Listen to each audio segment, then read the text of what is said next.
భర్త రాకపోతే శుభం వచ్చిందని అడుగుతాడు, రాకుంటే పో బండి వేసుకొని అంటారు. తీసుకొని వచ్చేవాళ్ళు.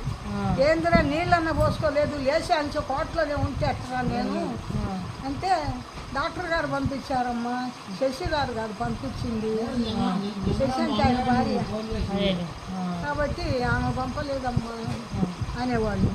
నేను వచ్చదంటలే, స్నానం చేయలేదన్న అని చెప్పుకోరంట పంపాడు పడిగింది కదా అని భయపడేవాళ్ళు. పాపం మీరు అసలు పొయ్యారా లేదన్న కొడుకులు అలా మీరు అంటాడంట. కానీ ఏదైనా మానవాళులు నోడు కనుక ఉండింటే ఇంకేమో ఆయనే.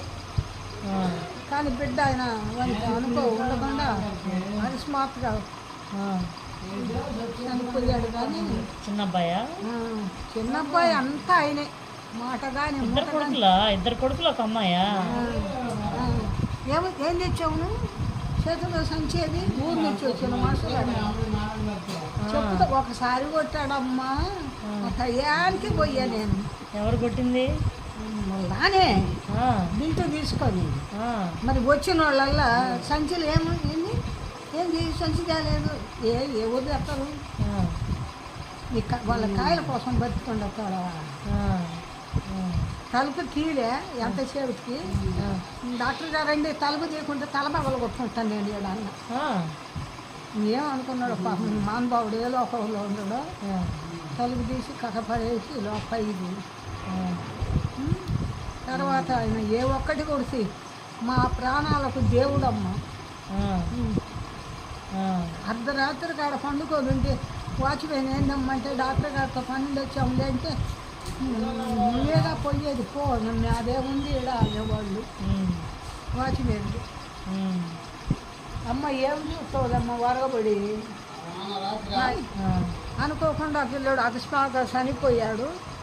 ఈ పెద్ద నా కొడుకు ఉన్న ఒకటే లేకపోయినా ఒకటే ఎవరన్నా పలకరించాడు దాతే లేదు. వాడు వచ్చినాంచి ఇదే ఏమంటాడు చేయకపోవడం వేనా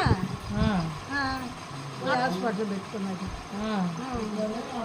హైదరాబాద్ హాస్పిటల్ లచ్చనర్సయ్య వాళ్ళ సినిమా లచ్చనర్సయ్య కొడుకే ఇచ్చింది నచ్చరావుపేటలోని.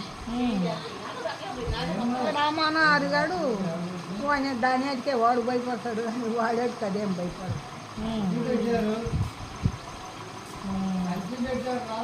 లక్ష్మీనరసింహులు మా చుట్టాలి, దగ్గర చుట్టాలి. అట మా అమ్మమ్మ వాళ్ళ దర్గం చుట్టాలి, ఇక మా నాన్న వాళ్ళ దర్గం చుట్టాలి. ఏమైనా మంచి వాళ్ళకు లేవులే అమ్మ రోజులు. పాపం పెరిగిపోతుంది. ఎందుకంటే కళ్ళు ఉరివిండంటే వాడు చచ్చినట్టే ఆడదైన కళ్ళు చూసి ఉరివిండంటే వాళ్ళకి మూడినట్టే ఉచ్చబడుతుంటాయి ఆడికి వచ్చిన వాళ్ళకి. మనం ఎవరు ఉండ నోట్లోకి అని ముందుగా నువ్వు మాట్లాడితే నేను మాట్లాడకూడదు, నేను మాట్లాడితే నువ్వు మాట్లాడకూడదు అని బయటనే చెప్పుకుంటావు. ఏదైనా ఈ జన్మముఖంగా చూడలేమాట అతన్ని. అంత మంచి వ్యక్తి. ప్రాణానికి ప్రాణం ఇస్తాడు. ఆయన చేతిలో రోగం వచ్చి సచ్చే ఒక్కడు ఆయన చేతికి ఉండ సచ్చినాడు అనిపించు.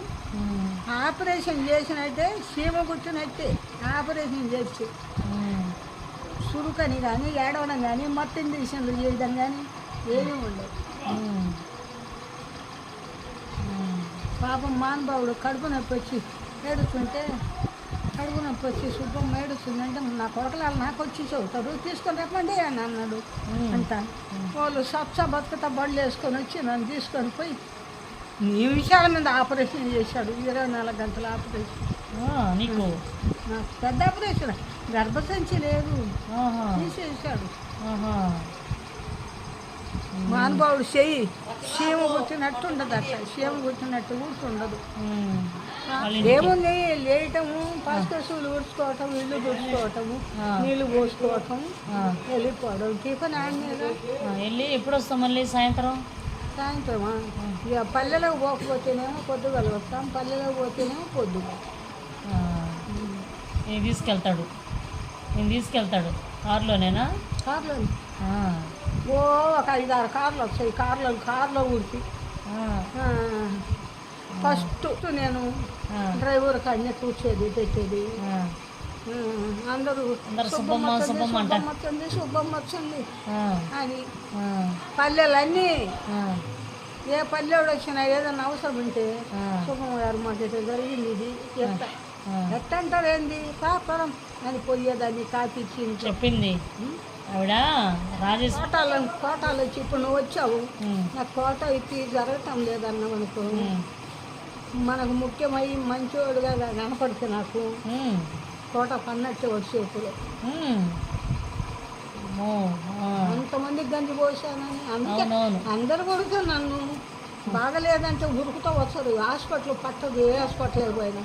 అవును, అవును. కానీ అన్నీ బాగానే భగవంతుడు ఎగసాట్ చెట్టు తెచ్చాడు ఇప్పుడు. ఏమో ఆయన అగసాట్లు పెట్టడం కాదు, ఇంకా మా దగ్గరికి వచ్చి మంచి చేశాడు. వాళ్ళ దగ్గర అయితే ఎట్టగొండదు కాదు. కరెక్ట్. అవునా కాదా?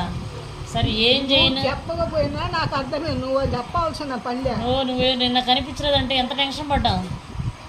కానీ ఇక్కడ తీసుకురావడం కూడా మంచిదయింది. అక్కడైతే ఎప్పుడు చంపేసేవాళ్ళే, నిన్ను మోసం చేసుకున్న వాళ్ళు ఉంచుంటే వాళ్ళు చంపేసేవాళ్ళే.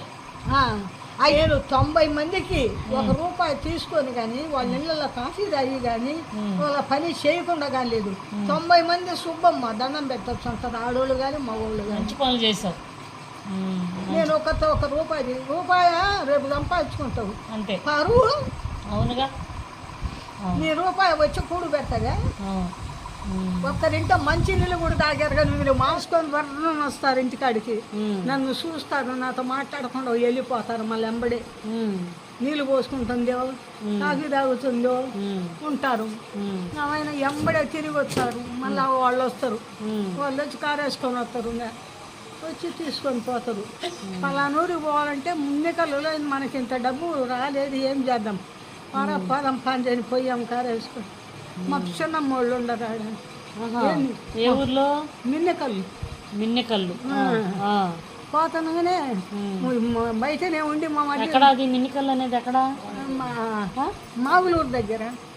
ఉన్నారా మరి వాళ్ళు? ఉండ ఆమె పెద్దోళ్ళు అందరు పోయారు, పిల్లలు ఉన్నారు. పిల్లలు ఉన్నారా? ఆమె ఉంటే తీసుకొని పోయారు.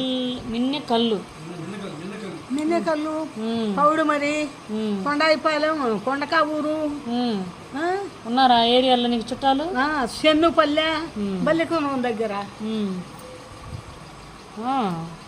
పరిగెత్తుకుంటూ వచ్చారు. అయితే నేనంటే మళ్ళీ వచ్చేటప్పుడు వాళ్ళకి పండిన ఉంటాయి కదా మినువులు, శనగలు, శనక్కాయలు అవి పంపిస్తారు, తీసుకొస్తారు వాళ్ళే నీకోసం.